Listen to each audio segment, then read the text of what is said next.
It's time to talk. Let's get talking.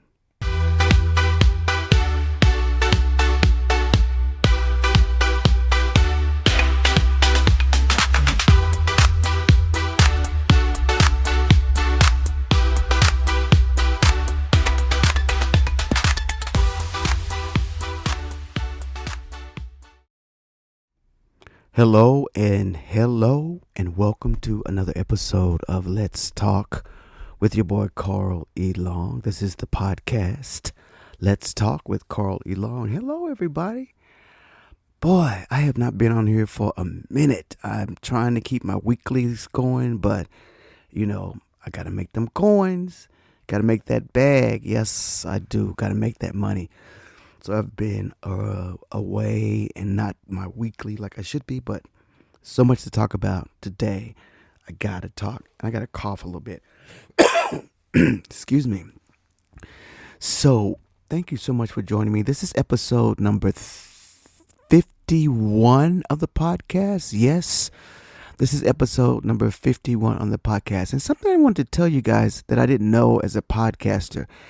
I get all of these emails from random producers and representatives of all these different people that have a voice that want to come on my podcast, but I'm a little leery about bringing them on.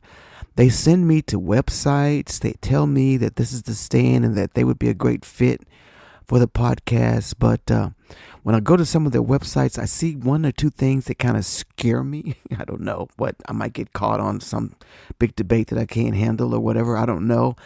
But the fact that people are hearing me is one great thing, because I've never gotten so many invitations of all these different people, libertarian candidates and people that are activists in their own fields, all kinds of stuff. But one of these days, I'm going to do the deal. I'm just going to invite one of them on and see what they can be and what it can be.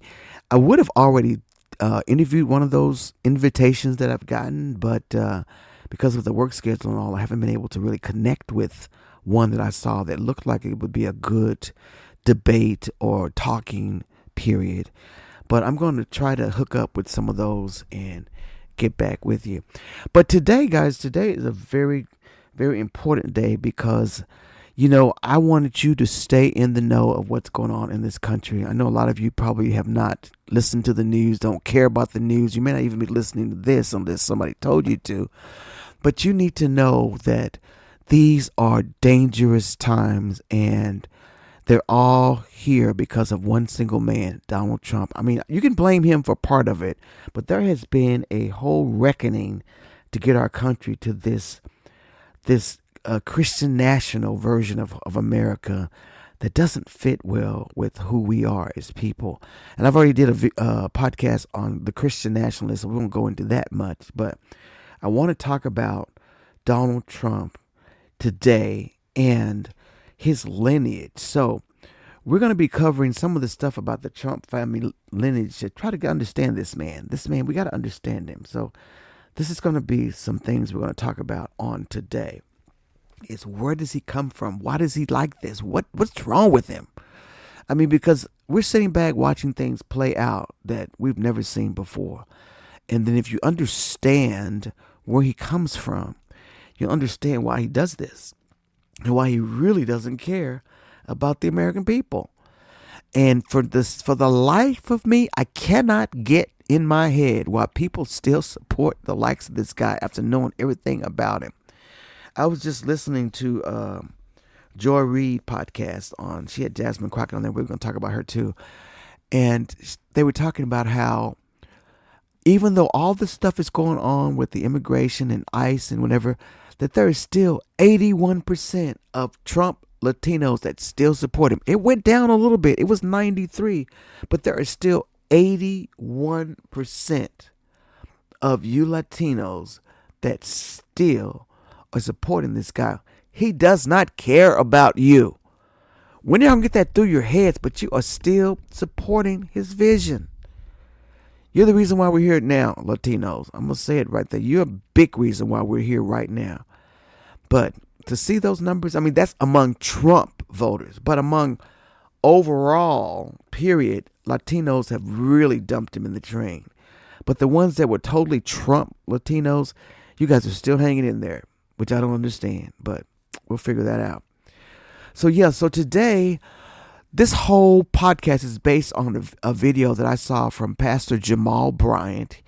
He is the pastor in Atlanta. I can't think of the New Birth. It's the Baptist Church, I believe it is, in Atlanta.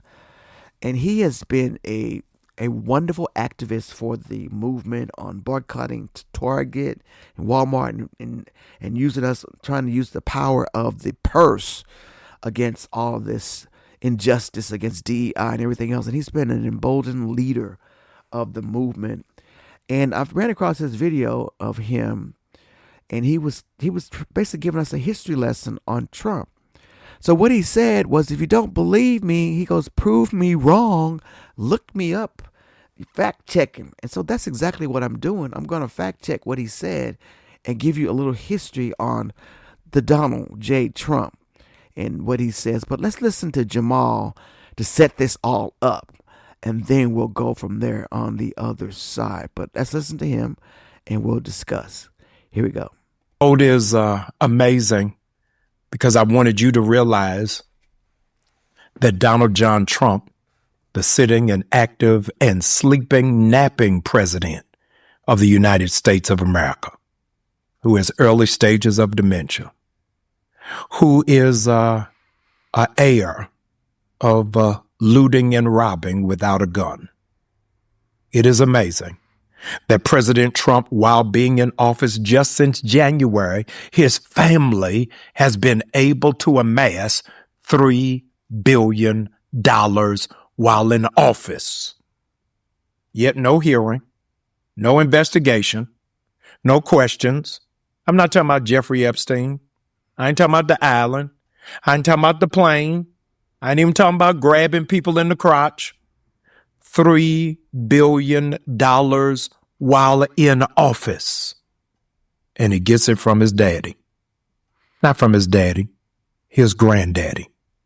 I want you to listen in. It's going to blow your mind, because I did a DNA search without ever swabbing his mouth to figure out where Donald Trump's business practices come from. And I don't know whether you're going to believe this story, but I got to tell it to you. Go through Google, go through ChatGPT, fact check me on this. In 1890, there was something called the Klondike Gold Rush. Look it up. 1890, the Klondike Gold Rush. And there was a gentleman by the name of Friedrich Trump. Friedrich Trump, who was the grandfather of Donald John Trump. While everybody was going to get gold, do you know what Friedrich Trump did? He built hotels for gold miners. He built restaurants for those who have been digging all day. He sold shovels and picks for those who were on the grind to gold. And he amassed shrewdly a fortune on other people's thrust towards finding wealth. By the time he gets to 1901, Friedrich Trump goes back to Germany a wealthy man. But Germany doesn't want him. Germany kicks him out and sends him back to America. Y'all ain't gonna believe it. You done seen this movie before, because he dodged military service. He didn't want to serve the country, had no patriotism, had no loyalty, so they sent him back to America. He goes back to America, ladies and gentlemen, and is there for 17 years until he comes down with the flu. When he comes down with the flu in 1917, he dies of the flu. When he dies of the flu, he leaves grieving his wife by the name of Elizabeth and 3 sons. That is in 1914. In 1918, hear this, Elizabeth sets up a false company. She uses Donald Trump's father, whose name is Fred. And they set up a company, y'all need to go figure it out, called E. Trump and Sons. E. Trump and Sons. They start this company under the guise that it's actually a man. It ain't. It's the widow and the three sons. And they don't sell shovels. They don't sell picks. They don't sell hammers. They're not in the gold rush. They figure out that the next boom is not around gold. It's around real estate. And so what does E. Trump and Sons start doing? They start buying cheap property outside of Manhattan. They start building hundreds of affordable homes for middle-class families that are coming back from World War II, and they get government contracts. So the way that they're able to get their money is the government supplements it. Trump's been doing this a long time. It's in his DNA. That's how it is that he's coming up, off of taxpayers' money. And E. Trump and Sons were beginning to sell homes to soldiers who were coming back from World War II. This is where I'm going to get you. I'm stabbing you in the shower on Rikers Island on your first night. And they wouldn't sell it to any of the black soldiers. Any of the soldiers who were returning could get property from E. Trump and Sons, except if you were black. Trump ain't new to this. He's true to this. The level of systemic racism that we are seeing is absolutely mind-blowing and dizzying. Fred Trump came down with dementia. According to Donald Trump's sister, Mary, when he came down with dementia, Donald Trump used to make fun of his own father, was in denial about his condition, and did not want to deal with his deteriorating memory or how it is that he was losing his faculties. He swindled his two other siblings out of receiving anything and took the lion's share of his father's inheritance.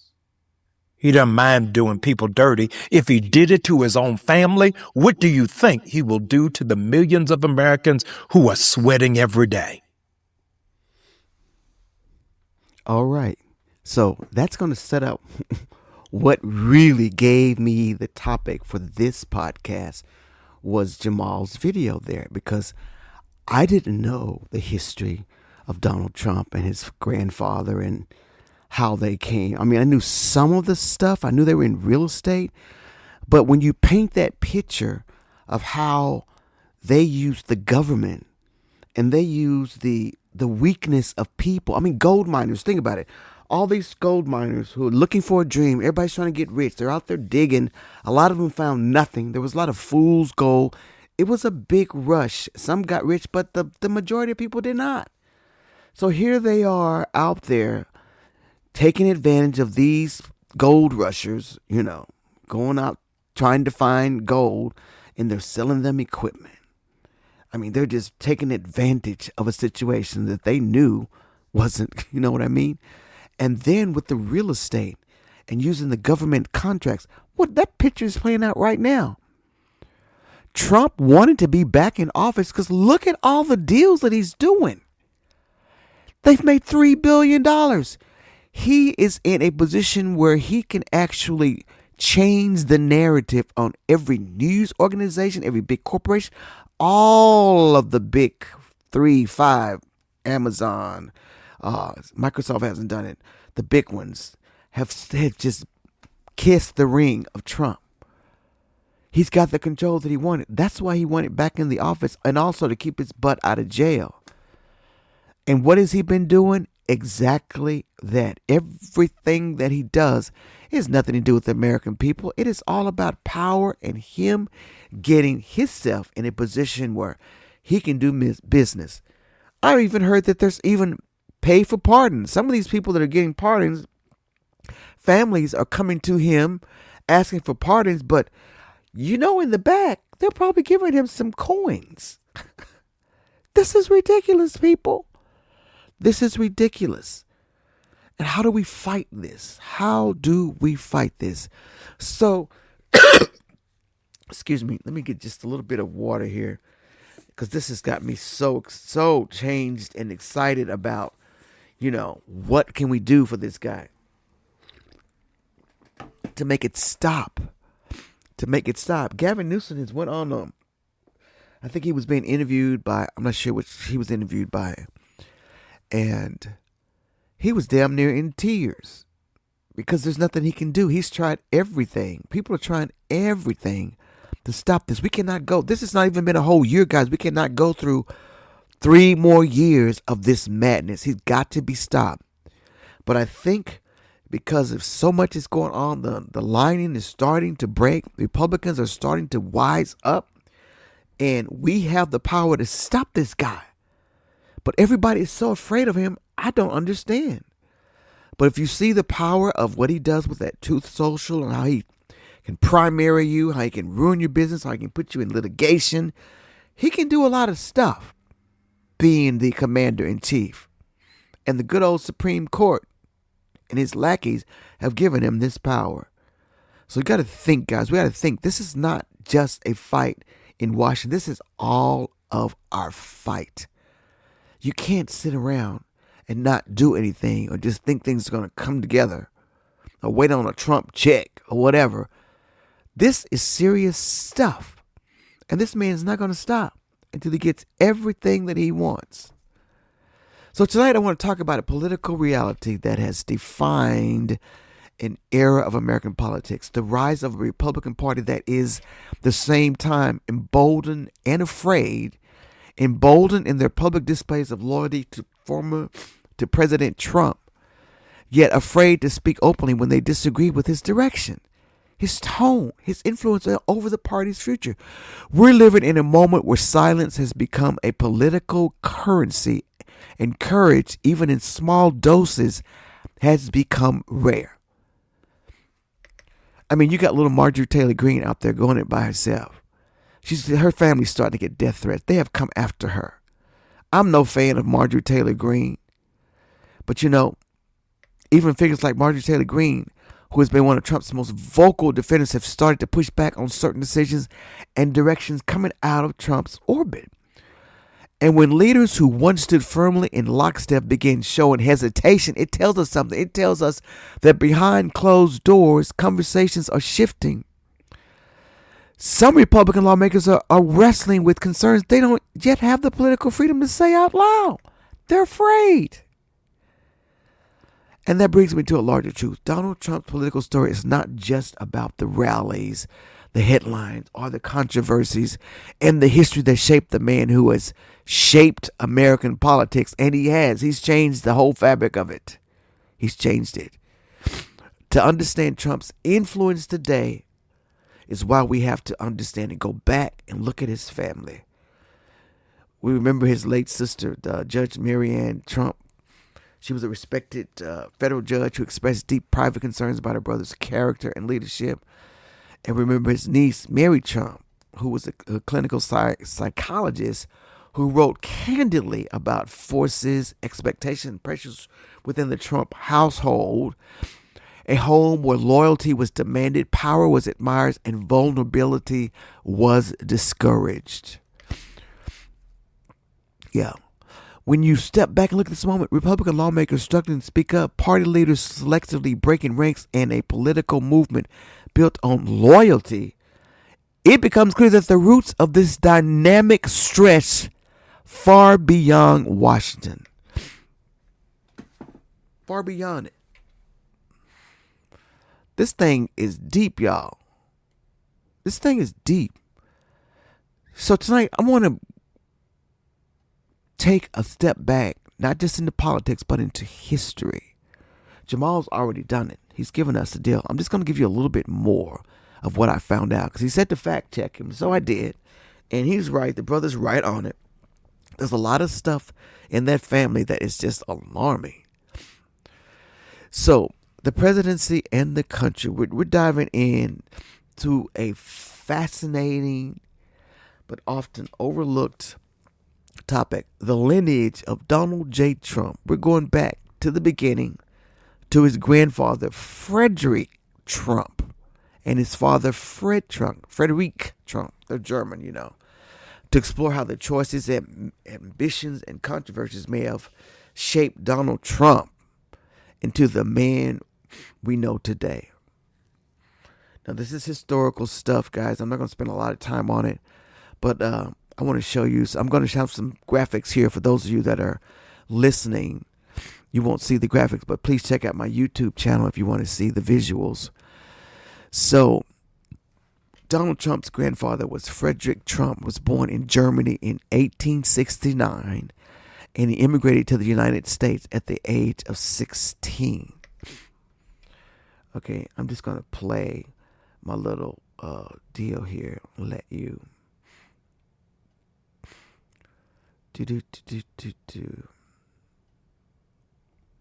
and let you see what we have going on. Where is my visual?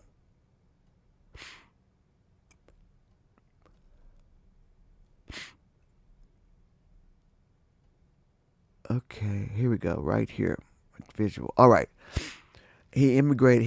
Okay, let's go back. Donald Trump's grandfather, Friedrich Trump, was born in Germany in 1869 and immigrated to the United States at age 16.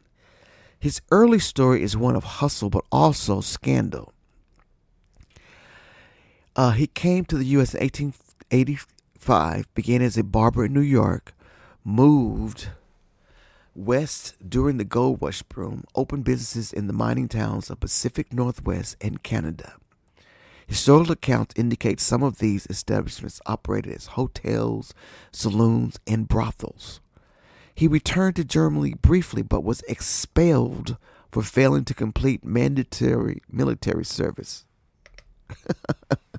Mandatory military. We know about the whole bone spur thing, right? Yeah. So, Trump's grandfather opens hotels and restaurants catering to miners. You know, researchers note that Friedrich Trump's operations thrived by catering to miners who wanted comfort, alcohol, and company. So prostitutes and whatever and alcohol.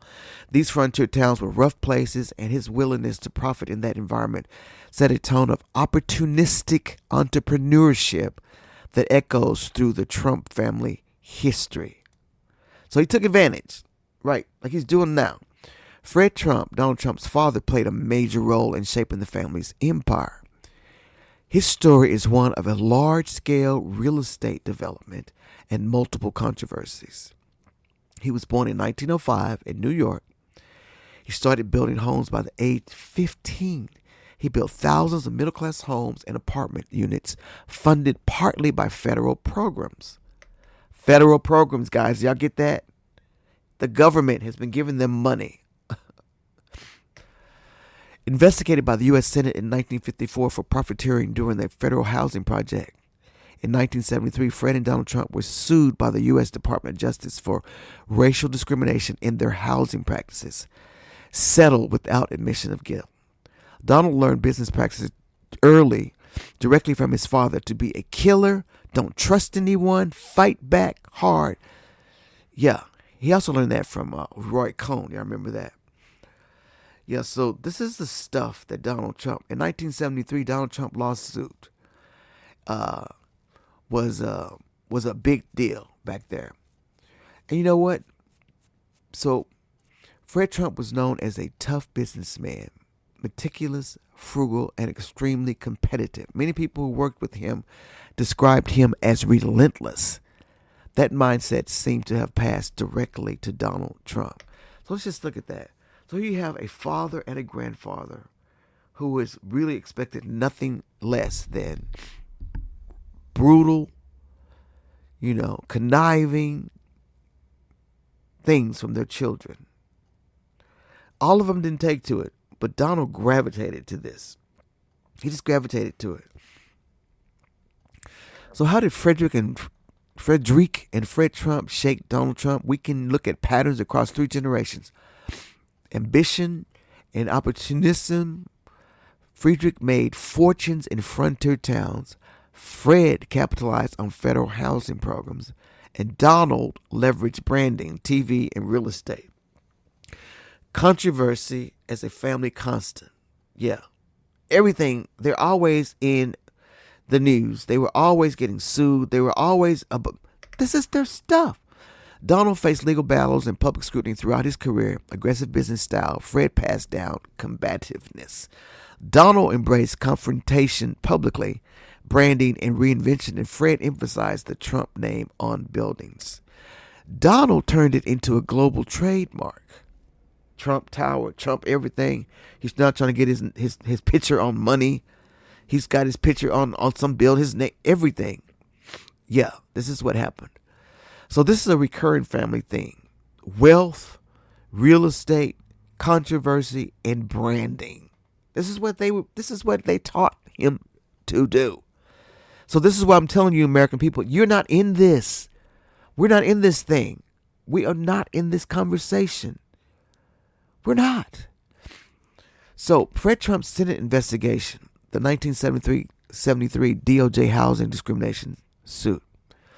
These records show that the Trump family's rise didn't come without conflict. Their success was often paired with public challenges shaping the next generation's worldview. So when we look at Donald Trump today, his drive, his confrontational style, his sense of branding, and his comfort with controversy, we can trace a lot of these traits back through his family line. Everybody says that he is, he shares so much. He does not mind sharing and talk. He doesn't mind anything. It comes from his father. So that's why he just tells us whatever he wants to tell us. He doesn't care anymore. They thrive on controversy. It actually fuels the guy. It fuels him. So this isn't about politics. It's about history, legacy, and the patterns that shape public legacy. So, Pastor Bryant, thank you so much for giving me the challenge. I went and looked this up, and I tell you, you were right. You were so right. You were so right. This man has a history and has been taught all this. And so here we are, American people, trying to figure out how to handle this monster who has gotten his way, finagled himself back into office, and is basically using the government as his business platform. That's what he's doing. That's what he's doing. So I just wanted to play this little thing from Trump's rally to show you how he's on full throttle right now, guys. He doesn't even care about the racist tropes. He doesn't care. He doesn't care. He's lame duck. He can do whatever the hell he wants. Supreme Court is pretty much giving him that. So let's listen to this rally where he talks about Congresswoman Ilhan Omar. And this is horrible. But I really want you to listen to what is really more scary than him, because we know what he's going to say, are the people behind him cheering. Who are you people? Why do you feel this way? Why are you so angry? I don't get it. And it's very frightening to see these people behind him. Trump went back on this rally. When he wants to get fueled, he goes back to the people that think like him, that he can manipulate. And you know what y'all do? Y'all show right back up with your little signs behind him, and the little token black man is behind him. I didn't see one behind him on this rally. You know, they probably couldn't find one to pay, but let's look at a little bit of this rally here. Here we go. Are emptied into our country, right? Where we have people from all over the world being dumped into our country. The people that aren't wanted in their countries, by the way. I think that's a great, like Somalia. Welcome. Do we have any individuals from Somalia in the group? Please raise your hand. That's from Minnesota, That's called the Great Big Minnesota Scam, with one of the dumbest governors ever in history.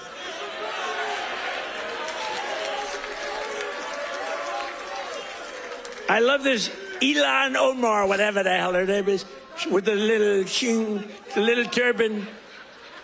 I love her. She comes in, does nothing but bitch. She's always complaining. She comes from a country where, it's considered about the worst country in the world, right? They have no military. They have no nothing. They have no parliament. They don't know what the hell the word parliament means. They have nothing. They have no police. They police themselves. They kill each other all the time. I love it. She comes to our country, and she's always complaining about the Constitution allows me to do this. We ought to get her the hell out. She married her brother in order to get in, right? She married her brother. Can you imagine if Donald Trump married his sister? Beautiful. She's a beautiful person. If I married my sister to get my citizenship, do you think I'd last for about 2 hours, or would it be something less than that? She married her brother to get in. Therefore, she's here illegally.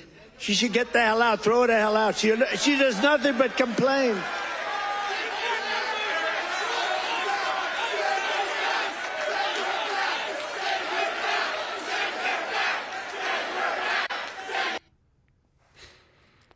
Yeah, that crowd, that was scary to me.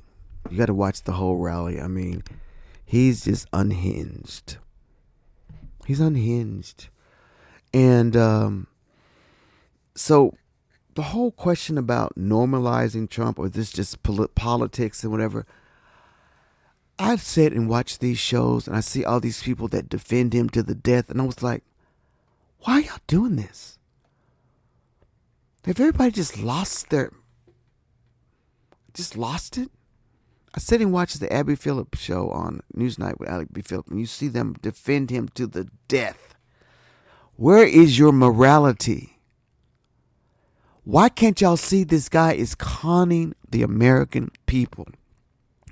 All those promises that he made, he's done nothing. He's done nothing. I'm looking straight into my camera because I'm talking to the people. Why don't y'all see the con? I don't get it. I really don't get it. And you know what? This whole election, and when he has been wearing on me for a long time, and I sit back and I say, there's got to be reasonable people out here, but there's not. But there are a group of people in our country that feed on, they think this is their country. And you've seen the videos. You've been out there at TikTok and they're telling people to go back and all that. Those people right there, their problems. They're probably deeply racist. They don't want any kind of immigrants here. They think everything should be this or that. Everything is lily white. Those people have problems, but they feed off of Donald Trump and rallies like that. And you tell me whatever you want to tell me, and you know, I get bashed in my comments all the time. You know, MAGA finds you. If they think you're speaking any truth, they find you and they're in your comments and they start putting all kinds of crap.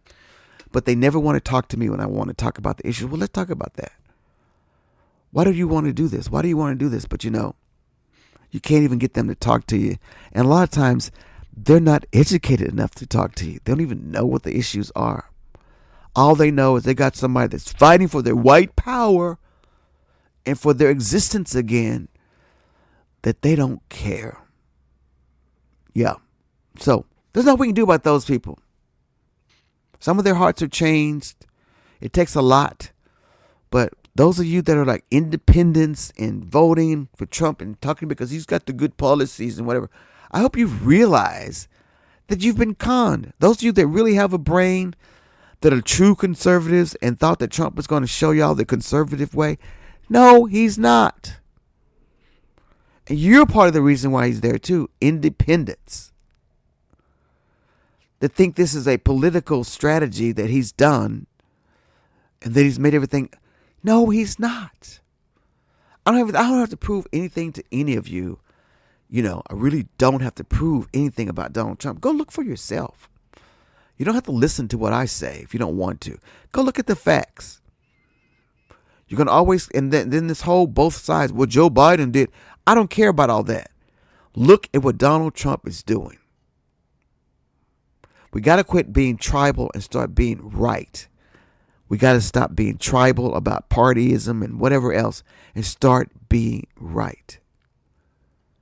Donald Trump is doing so much that's wrong, so much that's inhumane, so much that's not right. It's just ridiculous. I know people get tired of Donald Trump bashing. No, it's not Donald Trump bashing. We're trying to save our country from this guy. That's what we're trying to do. And I'm going to keep on doing it as long as I can until people start listening and understanding. We got to stop this guy. We have the mechanisms in place. He's not a king. Everything he does is just going toward dictatorship kind of thinking. And you got to start looking at the signs. Got to start.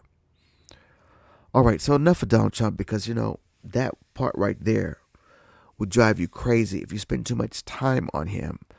So you have to spend time on the people. And people, I need you guys to start listening to truth tellers and knowing when you see a fraud and knowing when you see someone who's genuinely fighting for you. And that person to me is Jasmine Crockett. And I know MAGA's going to come after me crazy because they hate Jasmine because she's the truth teller. She gets so much fire because she tells truth. And that's a sign, guys. That's a sign that she is effective and she's good. And she's running for U.S. Senate. I note that she can do it. We already have division on the Democrat side that saying she shouldn't do that and her style is never going to win. She needs to be more moderate. No, she needs to be who she is, Jasmine Crockett. She's not moderate. She's a progressive. But the way that she's going about this is trying to get the people. I mean, Trump doesn't have moderates. He has total MAGA. So why can't she go after total progressives or people that want the same interest, people that want things done? I was listening to The View when they were talking about it, and Sarah kind of goes kind of in the middle a lot, and she goes more conservative than she thinks she does. Her and Alyssa were talking about, no, she's not a good candidate and this and that, and James Talarico is more moderate. We don't need to speak to the moderate side. They're not going to vote. It's time is out for trying to convince people to do things. There are plenty of us who agree with what we want, that we just need to people get out to vote. Texas has more African Americans than any other state. Texas does. We just don't vote. Texas has a lot of Latinos. A lot of you turned your backs on Kamala and went to Trump. A lot of you are coming back. So Jasmine knows what she has to go after. And her name recognition is already there. Tell me who John Cornyn is. How many of you know that internationally? Most of you don't even know our senator. But you know who Jasmine Crockett is. I can tell you that. Yeah, you do. James Talarico is a wonderful guy. I have been following him. But this is not the fight. And Jasmine is going to try to win this thing and get us control of the Senate. Not because she's ambitious, because she's trying to represent the people. Her whole life has been that. And I'm very proud of her because I'm in the District 30. I am a part of her district. Yes, the thriving 30, the fabulous 30 in Dallas, Texas. And she's done an amazing job. I'm so proud of her. But let's listen to her rally when she announces her candidacy. Here we go. Are emptied into our country, right? Oops, wrong one. Want that. Here we go. This one right here. Jasmine rally. Here we go. But are you fired up? Are you ready to go? All right, Texas. Let's get down to it. I know y'all are ready to hear some good news, and some of y'all already heard it before you even got here. Yes, it is true. I am running to become your next United States Senator from the state of Texas.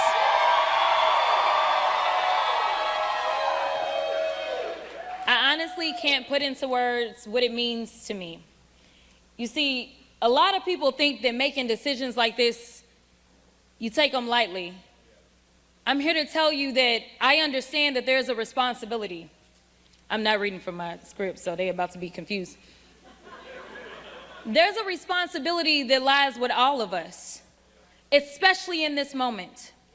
There are a lot of people that said, you gotta stay in the house. We need our voice. We need you there. And I understand. But what we need is for me to have a bigger voice. What we need is not only a voice, but we need to make sure that we are going to stop all the hell that is raining down on all of our people. So over the last couple of months, I've been thinking about our future. Where do we go from here? And obviously, I've been thinking about Texas. I thought about my classmates from law school. One is standing right up front, Mr. Anthony Farmer. I thought about the big dreams we all had, fighting for justice in the courtroom, starting our own businesses, buying a home, starting families. If you think about it, our dreams were the American dream. Opportunities for those who work hard, home ownership, jobs, entrepreneurship, and security. And that time, we were headed into the Great Recession.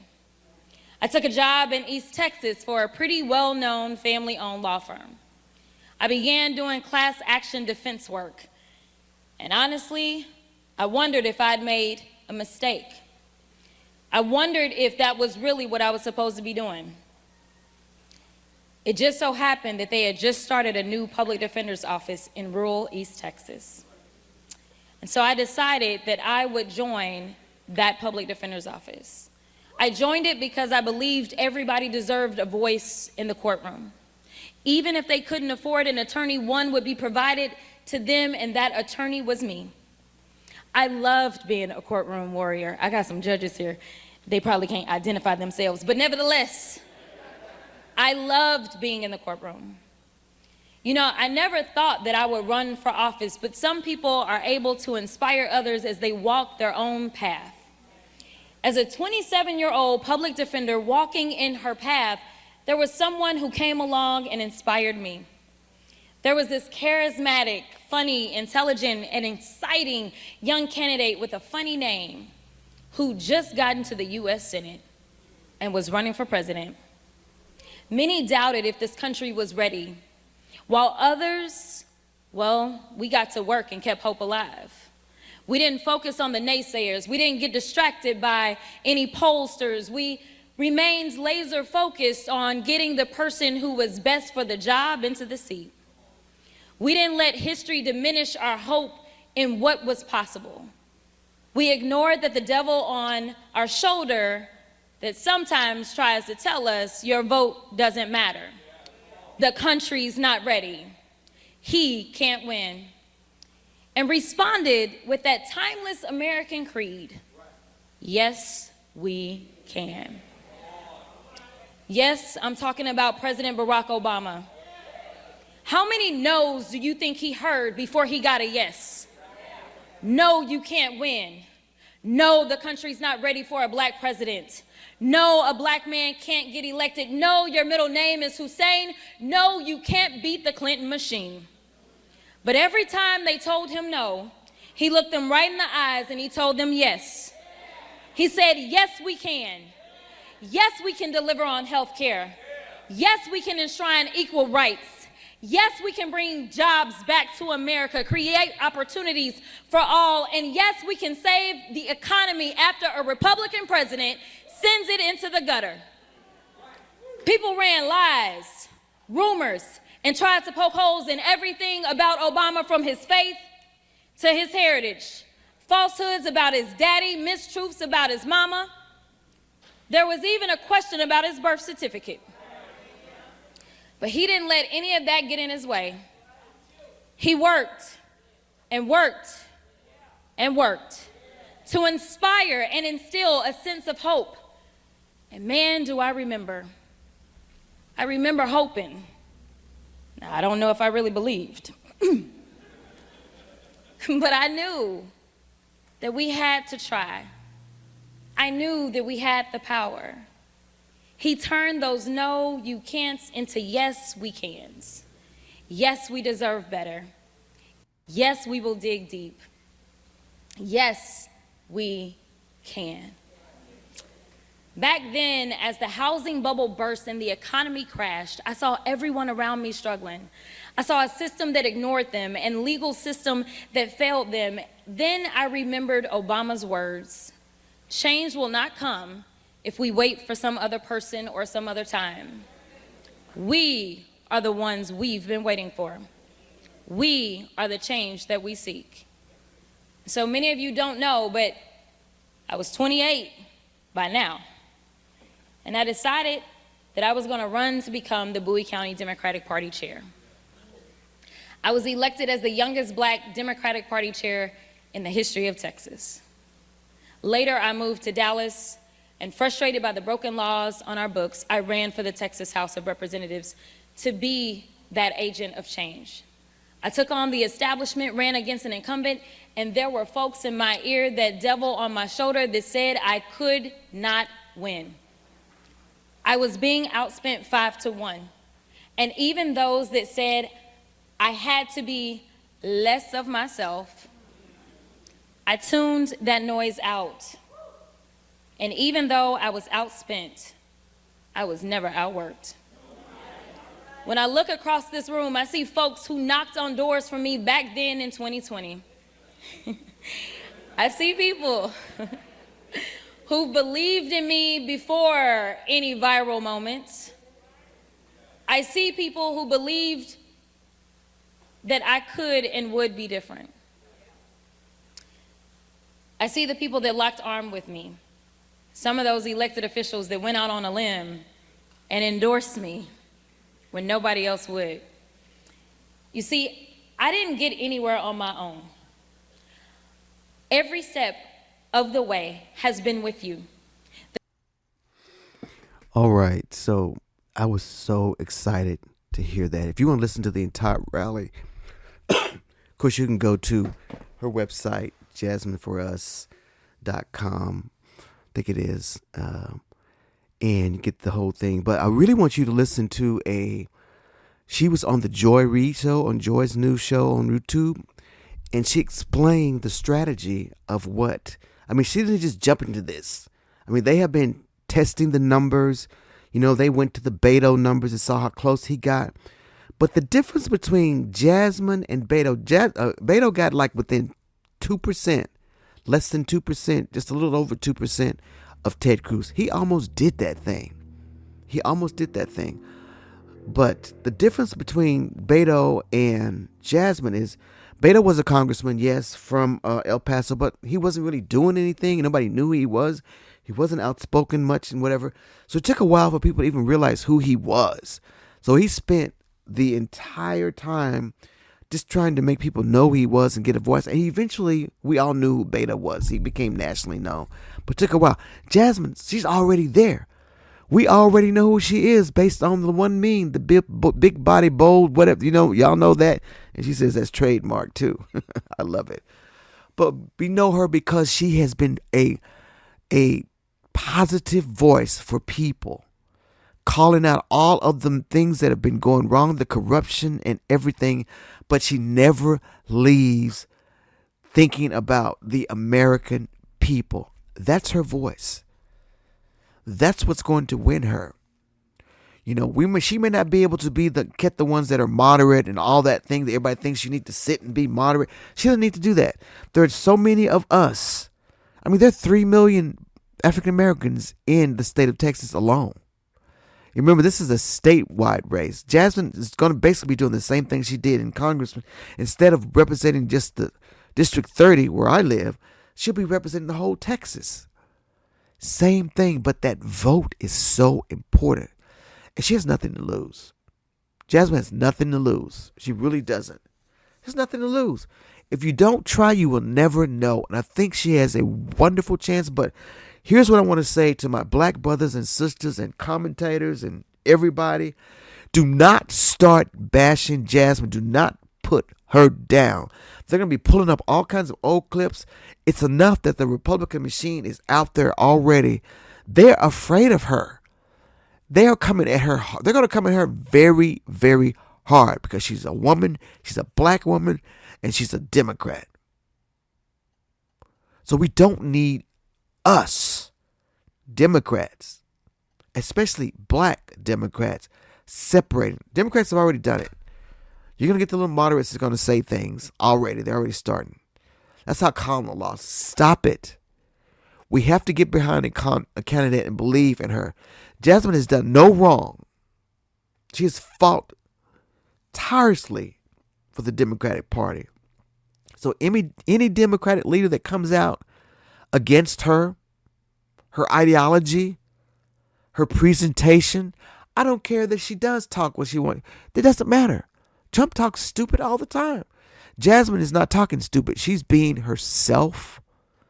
And I am a proponent for her. And Jasmine, if you ever run across my little podcast and you want to talk to me, I would love to talk to you. Just to get you out there. Just to get you into some of the places where people may not be listening, but they're watching, But I am going to do whatever I can to help get you elected with my little podcast and every post that I can do, because you deserve this. The time is now. We need a leader like you to lead Texas. Texas should not be a red state. We didn't used to be a red state. We are one of the largest states. We are the largest states. They have the most largest cities, and we're still red. It doesn't make any sense. When you got a Houston and a Dallas and a San Antonio and a Fort Worth and all these large cities, which all the blue areas, all the major metropolitan areas are blue, but we don't vote. Texas ranks like 44th in voting in elections. And in off elections, I don't know what our rank is. It may be even worse. But guys, listen to me. All of my black brothers and sisters, my Latino brothers and sisters, my Democratic brothers and sisters, my white brothers and sisters, anybody that believes that the people need to be heard and that you want a leader that's going to definitely fight for you, Jasmine is that. Don't let the Trump machine steer you into a place where you think that she's less than. They're gonna pull up all kinds of stuff. They're gonna make all kinds of things to make it sound like she's not doing the right thing. That's not her. I can tell you that right now. That's not her. I know she's my congresswoman, so I know what she puts out. I keep up with what she does. She's my congresswoman, my zip code. So I'm asking everyone that's listening to this podcast or watching on YouTube, and you live in Texas, and if you don't live in Texas, even that, post, blog, share her good stuff, and put her out there, guys, because we need Texas to be flipped. Because a lot of bad stuff is coming out of Texas. Texas is a huge state. It's one hard to beat. But I sure do miss Ann Richards. I just threw that in. Well, guys, that is my podcast for today. And I just want to leave you with this. We have to continue to fight. We got 3 more years of Donald Trump. We can't deal with this. They're starting to break. I think the ceiling is starting to break. But people can only go so long with all of this hate mongering and everything else he does, and challenging the law, just everything that he's doing that's just questionable. Bombing Venezuela, just everything that he's doing that's not following what we do as Americans. We can't go through 3 more years of this. We have to get him in line. He would have been so good if he had just done the right thing. But selfish, greedy. We saw that in his history, right? We saw that. We saw who he is. Yep. This is who he came from. He came from this guy right here, who taught him what he needed to do. And they have been doing it ever since. Friedrich Trump, the grandfather, as far back as we know. They have built their whole family on corruption and taking advantage of people. Taking advantage of poor minors. Taking advantage of taking advantage of people. And now they're doing it to the American people. So you got to wake up. You got to wake up and join the fight. Thank you so much for joining me on Let's Talk with Carl E. Long. You can listen to me on all the podcast networks, wherever you listen to your podcasts. Yes, I'm on YouTube, Instagram, Facebook. You can find me at Let's Talk with Carl E. Long, my podcast. So everyone have a wonderful day. And until next time, bye now.